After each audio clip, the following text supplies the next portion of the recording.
আসসালামু আলাইকুম প্রিয় ভাই ও বোনেরা, নবীজি সাল্লাল্লাহু আলাইহি ওয়াসাল্লাম বলেছেন, আফদালুল জিহাদি কালিমাতু আদলিন ইনদা সুলতানিন জাইর। সর্বোত্তম জিহাদ ওই ব্যক্তি করে যে অত্যাচারী শাসকের সামনে সত্য কথা বলে। আজ আমরা ইতিহাসের এক গুরুত্বপূর্ণ মোড়ে দাঁড়িয়ে আছি। সারা দেশ জুড়ে তরুণ প্রজন্ম পথে নেমে গিয়েছে। তাদের উদ্দেশ্য একটি, প্রশাসনের কাছে একটি ন্যায্য দাবি তুলে ধরা। তাদের এই শান্তিপূর্ণ প্রতিবাদ কোনো রাজনৈতিক কর্মকাণ্ড নয়, কেবলমাত্র নাগরিক দায়িত্বের বহিঃপ্রকাশও নয়। তারা যা করছে তা সরাসরি ইবাদত, এবং তা নবীজি সাল্লাল্লাহু আলাইহি ওয়াসাল্লামের বক্তব্য থেকেই সাব্যস্ত।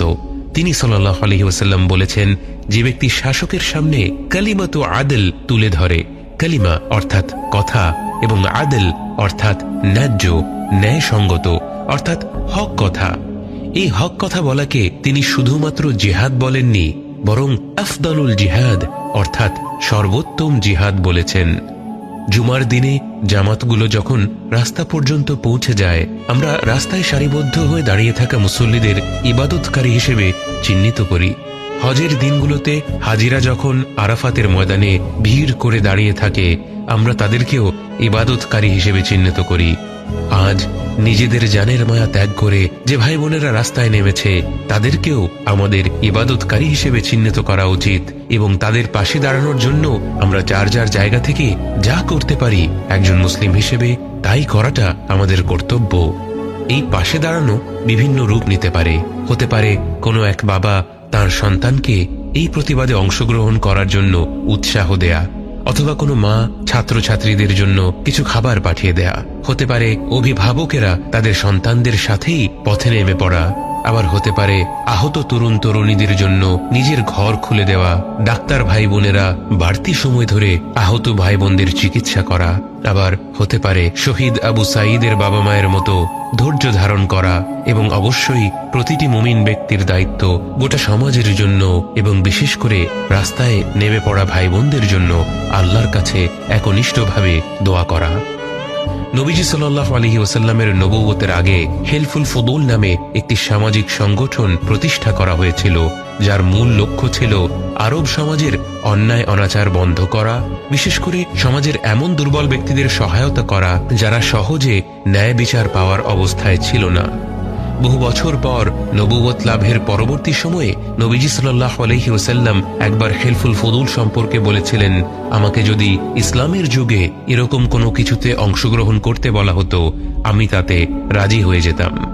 এখান থেকে বোঝা যায় সামাজিক ন্যায়পরায়ণতাকে আমাদের দ্বীনে কতটা গুরুত্ব দেওয়া হয়। আরেকটি বিখ্যাত হাদিসে নবীজি সাল্লাল্লাহু আলাইহি ওয়াসাল্লাম বলেছেন, তোমাদের মধ্যে কেউ কোনো অন্যায় দেখলে তা সে তার হাত দ্বারা প্রতিহত করবে, যদি তা সম্ভব না হয় তবে মুখ দ্বারা প্রতিহত করবে, তাও যদি না করতে পারে তাহলে অন্তর দিয়ে তা ঘৃণা করবে। তরুণ সমাজের এই আন্দোলন শুধু কোটার বিরুদ্ধে নয়, বাস্তবে এটি সার্বিক একটি যোগ্যতা ভিত্তিক সমাজ গড়ে তোলার আন্দোলন। বছরের পর বছর যে অশ্লীল লুটপাট আমরা দেখে আসছি, যেখানে মেধার কোনো মূল্যায়ন নেই, অথচ চাটুকারী আর ধোঁকাবাজরা সাধারণ মানুষের সম্পদ অন্যায়ভাবে আত্মসাৎ করেই চলেছে।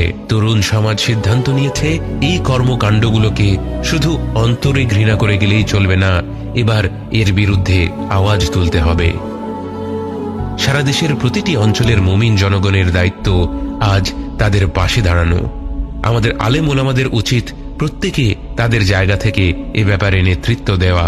বরং আলেম ওলামাদের আরো বেশি এগিয়ে আসা প্রয়োজন, কারণ যারা দুর্নীতি করছে তারা সবার আগে ইসলাম ধর্মকে ব্যবহার করে ধর্ম ব্যবসা করছে।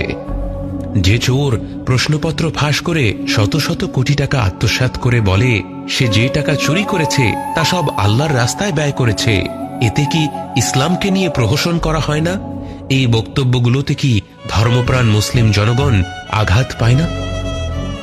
আমাদের আলেম ওলামাদেরকে আজ আল্লাহ তাআলা এত বড় বড় প্ল্যাটফর্ম দিয়েছেন। ইউটিউব এবং ফেসবুক জুড়ে ওয়াজ মাহফিলের ভিডিওর ছড়াছড়ি। আল্লাহ আপনাদেরকে এই প্ল্যাটফর্ম শুধু ভিউ গোনার জন্য দেননি, বরং এটি আল্লাহর তরফ থেকে একটি আমানত। এর সৎ ব্যবহার করা আমাদের কর্তব্য। দেশের এই ক্রান্তি লগ্নে আমরা কি মাযহাবের ভেদাভেদ নিয়ে পড়ে থাকব, নাকি সকল মুমিন ব্যক্তি এক হয়ে সমাজে কল্যাণ ও ন্যায়পরায়ণতা প্রতিষ্ঠায় একে অপরকে সহযোগিতা করব? আল্লাহ যেন আমাদের প্রত্যেক তরুণ ভাই বোনদের এই উদ্যোগ কবুল করে নেন এবং আমাদের প্রত্যেককে সক্রিয়ভাবে তাদের পাশে দাঁড়ানোর তৌফিক দান করেন। পরিশেষে সেই সকল ভাই বোনেরা যারা শান্তিপূর্ণভাবে এই আন্দোলনে অংশগ্রহণ করার কারণে তাদেরকে নির্মমভাবে হত্যা করা হয়েছে, আল্লাহ যেন তাদেরকে শহীদ হিসেবে কবুল করে নেন এবং তাদের পিতামাতাকে এবং পরিবার পরিজনদেরকে ধৈর্য ধারণের ক্ষমতা দান করেন।